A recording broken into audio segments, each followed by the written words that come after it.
인증제도입니다. 매주 다른 느낌의 구장에서 뛰어야 했던 선수들의 그 불안감. 이걸 해결하기 위한 KFA의 계획인데요. 선수 안전과 직결된 이 축구장 인프라 품질.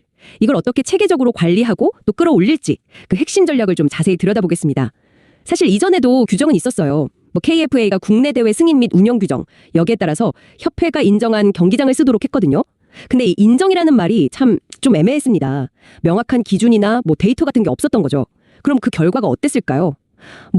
전국 경기장마다 인조잔디 품질이 그야말로 천차만별이었습니다. 선수 입장에서는 경기마다 완전히 다른 환경에 적응해야 하니까 경기력 유지는 고사하고 부상 위험까지 높아지는 그런 악순환이었죠. 당신이 선수라면 이런 불확실성 속에서 최고의 기량을 발휘하기는 정말 쉽지 않았을 겁니다. 그래서 KFA가 이제 칼을 빼든 겁니다. 주먹구구식 인정이 아니라 데이터에 기반한 객관적이고 정량적인 인증 시스템을 도입하기로 한 거죠. 2026년 1월부터는 KFA 주관의 모든 공식 경기는 이 새로운 인증을 통과한 구장에서만 열리게 됩니다. 꽤 큰 변화죠. 그런데 이걸 바로 시행하는 게 아니라 3년의 유예 기간을 뒀어요. 이게 상당히 좀 영리한 접근 같아요. 네, 맞습니다. 그 3년 유예 기간은 정말 중요한 포인트입니다. 단순히 시간만 준 게 아니고요. 그렇죠. 보통 인조잔디 수명이 한 5년에서 7년 정도 되니까요. 네, 시설 소유지들이 기존 잔디 교체 시점에 맞춰서 자연스럽게 새 기준을 준비할 시간을 준 셈이죠. 제도의 성공적인 도입을 위한 KF의 고민이 담겨 있는 겁니다. 급하게 막 밀어붙여서 현장에 반발을 사기보다는 시장 충격을 최소화하면서 제도를 좀 안착시키려는 그런 전략적인 포석이라고 봐야겠네요. 맞습니다. 그리고 이 제도의 목표는 단순히 잔디 품질만 높이는 데 그치지 않습니다. 훨씬 더 큰 그림을 그리고 있어요.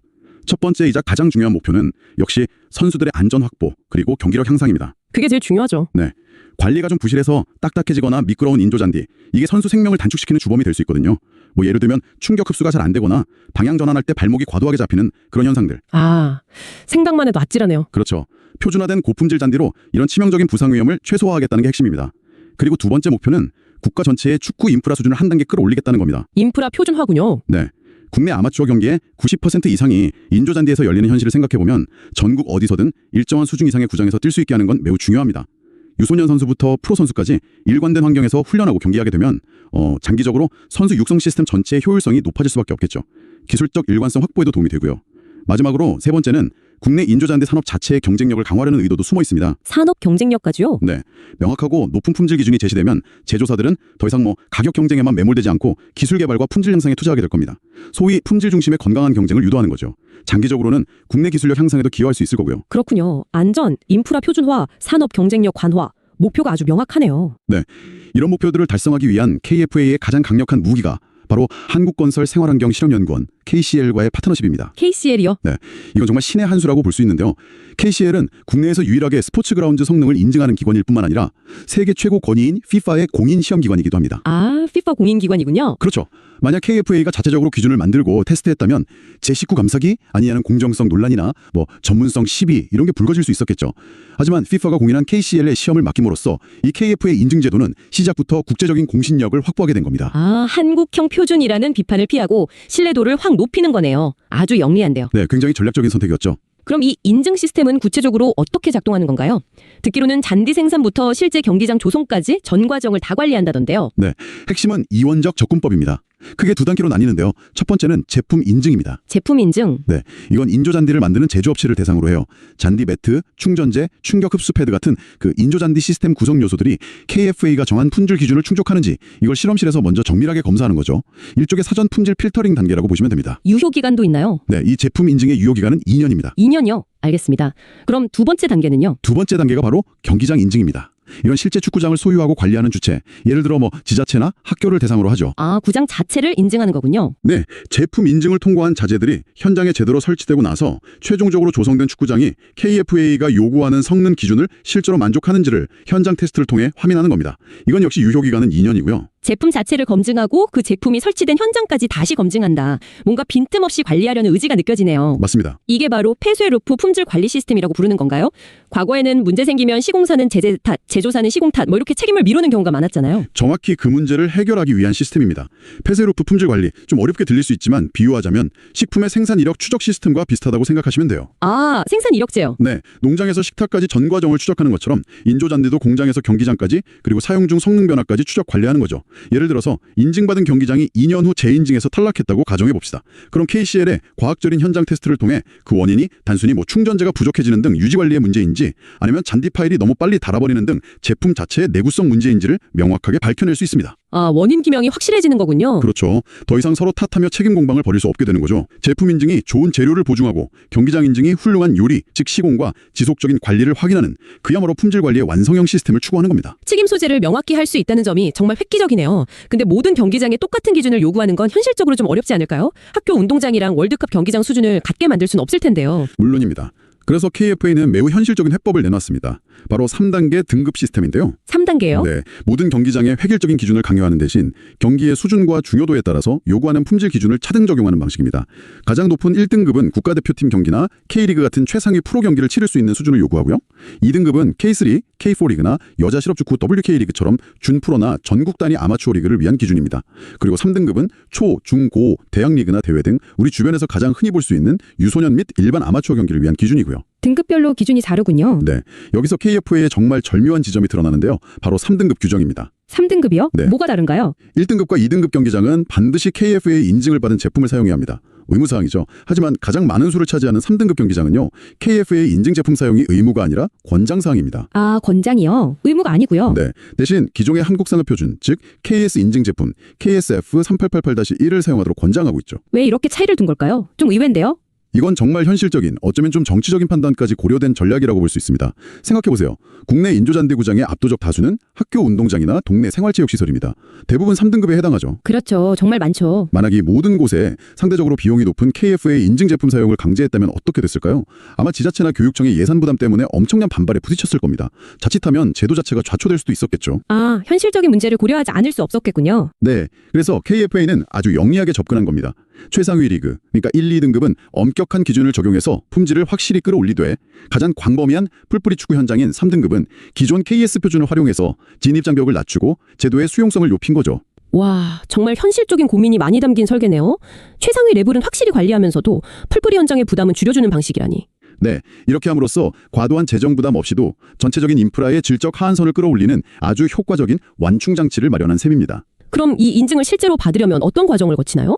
절차가 복잡하거나 그러진 않을까요? 절차 자체는 꽤 표준화되어 있습니다. 총 4단계로 진행되는데요. 첫째, 제조업체나 구장 소유주가 KFA의 신청서랑 관련 서류, 그리고 대표자 서약서라는 걸 제출합니다.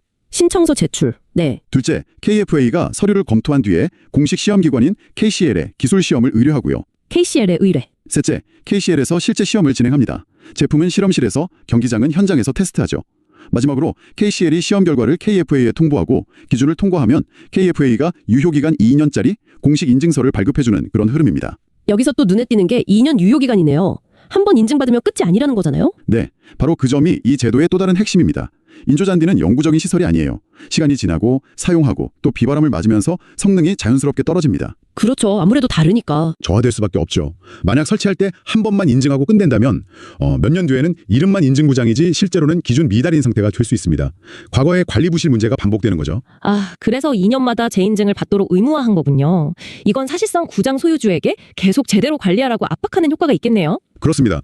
2년 주기 재인증은 단순한 확인 절차가 아니고요. 지속적인 유지 관리를 강제하는 매우 효과적인 장치입니다. 재인증을 통과하려면 잔디 상태를 주기적으로 점검하고 충전재를 보충하거나 재분배하고 이물질 제거하고 이런 체계적인 관리가 필수적이게 됩니다. 구정 관리가 이제 지으면 끝이 아니라 운영하고 유지하는 것이 핵심이라는 인식을 심어주겠네요. 네, 그렇죠. 유지 관리 비용이 이제 선택이 아닌 필수 운영비로 자리 잡게 될 가능성이 높습니다. 더 나아가서 이렇게 2년마다 데이터가 쌓이면 뭔가 더 할 수 있는 게 있지 않을까요? 예를 들어 어떤 제품이 오래 가는지, 어떤 관리 방식이 효과적인지 같은 것들이요. 정확합니다. 장기적으로는 이게 엄청난 데이터 자산이 구축될 수 있습니다. 수백, 수천 개의 경기장에서 2년마다 축적되는 재인증 데이터는 어떤 인조잔디 시스템이 실제 환경에서 얼마나 오래 성능을 유지하는지 또 어떤 유지관리 방식이 효과적인지에 대한 객관적인 증거가 될 겁니다. 데이터가 쌓이면 분석할 게 많아지겠네요. 네, KFA와 KCL은 이 데이터를 분석해서 더 좋은 제품을 식별하고 유지관리 가이드라인을 개선하며 심지어는 인증 기준 자체를 더 정교하게 다듬을 수도 있겠죠. 제조업체에게는 제품 개선을 위한 귀중한 피드백이 될 것이고 시설 소유주에게는 더 나은 제품을 선택할 수 있는 정보가 될 겁니다. 그야말로 데이터 기반의 선순환 구조를 만들 수 있는 잠재력이 있는 거죠. 자, 그럼 이제 가장 궁금한 부분인데요. 그래서 KFA가 요구하는 구체적인 기술 기준은 뭔가요? 선수 안전부터 경기력, 내구성, 환경 문제까지 다 본다고 하던데 너무 복잡하진 않을까요? 기준이 상당히 포괄적이긴 하지만 크게 4가지 핵심 영역으로 나눌 수 있습니다. 첫째, 선수 안전과 관련된 생체 역학적 성능. 이건 선수와 표면의 상호작용이고요. 둘째, 공의 움직임 같은 경기 일관성. 이건 공과 표면의 상호작용이죠. 셋째는 자재 자체의 품질과 내구성. 그리고 넷째는 인체 유해성 등 환경 안정성입니다. 4가지군요. 네, 중요한 것은 이 모든 기준이 철저하게 측정 가능한 데이터에 기반한다는 점입니다. 주관적인 평가는 배제됩니다. 객관적인 데이터 기반. 알겠습니다. 역시 가장 중요한 건 첫 번째, 선수 안전 관련 기준입니다. 부상 방지와 직결되니까요. 대표적으로 충격 흡수성이 있습니다. 충격 흡수성. 네, 선수가 넘어지거나 착지할 때 땅에 얼마나 충격을 잘 흡수해주냐는 건데 이게 낮으면 그 충격이 고스란히 선수 몸으로 전달되겠죠. KFA는 기존 KS 기준보다 훨씬 높은 수준의 충격 흡수성을 요구하는데요. 이건 FIFA의 프로레벨 기준에 근접한 아주 엄격한 수치입니다. 기준이 상당히 높군요. 발을 디뎠을 때 지면이 얼마나 눌리냐는 건데 너무 딱딱해도 문제지만 너무 푹 꺼져도 발목 안정성에 좋지 않습니다. 적절한 범위 내에서 변형이 일어나도록 관리하는 거죠. 너무 딱딱하거나 너무 물렁해도 안 된다는 거네요. 그렇죠.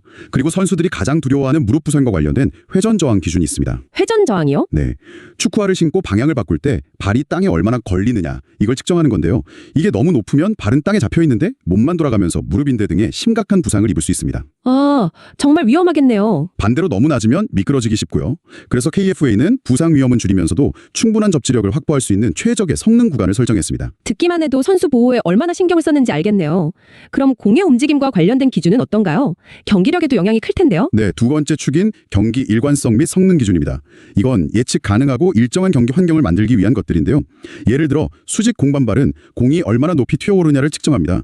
경기장 내 모든 지점에서 공이 일정하게 튀어야 선수들이 공을 컨트롤하기 쉽겠죠. 공이 어디서는 잘 튀고 어디서는 안 튀면 곤란하니까요. 맞습니다. 또 공 구름은 특정 경사에서 굴린 공이 얼마나 멀리 굴러가냐를 측정하는데 이게 바로 경기장의 빠르기를 결정합니다.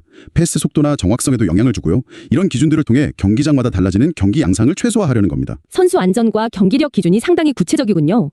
그럼 나머지 두 축, 내구성이랑 환경 안전성 기준은 어떻습니까? 오래 쓰고 안전하게 쓰는 것도 중요하잖아요. 물론입니다. 세 번째 기준 축인 자재 구성 및 시스템 내구성은 장기적인 성능 유지와 직결됩니다. KFA는 여기서 이중 충전재 구조를 명시적으로 요구합니다. 아래에는 잔디를 세우고 안정성을 높이는 모래 같은 안정용 충전재를 깔고 그 위에는 충격 흡수와 탄성을 담당하는 고무나 플라스틱 칩 같은 기능성 충전재를 까는 방식이죠. 아, 충전재를 두 종류로 까는 거군요. 네, 각자 역할을 분담시켜서 성능과 내구성을 동시에 잡겠다는 의도입니다. 또 잔디 잎이 얼마나 튼튼하게 붙어있는지를 보는 파일 인발력 기준도 있어서 격렬한 플레이 중에도 잔디가 쉽게 뽑히지 않도록 하고요. 비가 와도 물이 잘 빠지도록 하는 투수성 기준, 햇빛에 오랫동안 노출돼도 색이 바라지 않도록 하는 내후성 기준 등도 포함되어 있습니다. 모두 정량적인 수치로 관리됩니다. 내구성까지 꼼꼼하게 보네요. 마지막으로 환경 안전성 기준인데요. 요즘 인조잔디 유해물질 논란도 많았잖아요. 이 부분은 어떻게 관리하나요? 네 번째, 보건 및 환경 안전성 기준은 선수 건강과 직결되기 때문에 매우 중요하게 다뤄집니다. 여기서 KFA는 현명한 선택을 했는데요. 새로운 기준을 복잡하게 만드는 대신 이미 법적 권위를 가진 국가 표준, 즉 KSF 3888-1을 그대로 따르기로 했습니다. 아, KS 표준을 그대로 쓰는 거군요. 네, 불필요한 중복 규제를 피하면서도 이미 검증된 국가 표준의 신뢰성을 활용하는 효율적인 방식이죠. 이 KS 표준에 따라서 납, 카드뮴 같은 중금속 19종, 그리고 폐타이어 충전재에서 문제가 됐던 다완 방향족 탄화수소, PHS라고 하죠. 이거 18종, 또 벤젠, 톨루엔 같은 휘발성 유기화합물, 티보이오CS 4종, 그리고 내분비계 교란물질로 알려진 프탈레이트계 가소제 6종 등의 함량을 엄격하게 제한하고 있습니다. 유해물질 종류도 많네요. 네, 특히 발암물질인 PAHS 기준 같은 경우는 매우 엄격한 유럽연합 EU의 규제와 유사한 수준으로 관리하고 있어서 선수 건강 보호 측면에서는 국제적으로도 높은 수준의 안전성을 확보했다고 볼 수 있습니다. 정말 전방위적이네요. 생산 단계부터 설치, 사용, 관리, 심지어 안전 기준까지 단순히 보기 좋은 잔디를 까는 걸 넘어서는 시스템이라는 게 분명해 보입니다. 네, 정리하자면 KFA 인조잔디 인증 제도는 제품 인증과 경기장 인증이라는 이중 안전 장치를 통해서 생산부터 현장 성능까지 전 과정을 관리하는 폐쇄루프 품질 관리를 지향합니다. 동시에 3단계 등급 시스템으로 현실적인 적용 가능성을 높였고 2년 주기 의무 재인증을 통해 일회성 평가가 아닌 지속적인 품질 관리를 강제하고 있죠. 이 모든 과정은 선수 안전, 경기력, 내구성, 환경 안전이라는 4가지 핵심 가치를 정량적이고 과학적인 데이터로 뒷받침하고 있습니다. 궁극적으로 이 제도가 목표하는 바는 명확합니다. 대한민국 축구장의 품질, 안전성, 일관성을 국제적인 수준으로 끌어올리는 것. 이를 통해 유소년부터 프로까지 모든 축구인이 더 안전하고 더 나은 환경에서 마음껏 기량을 펼칠 수 있는 토대를 마련하는 것이죠.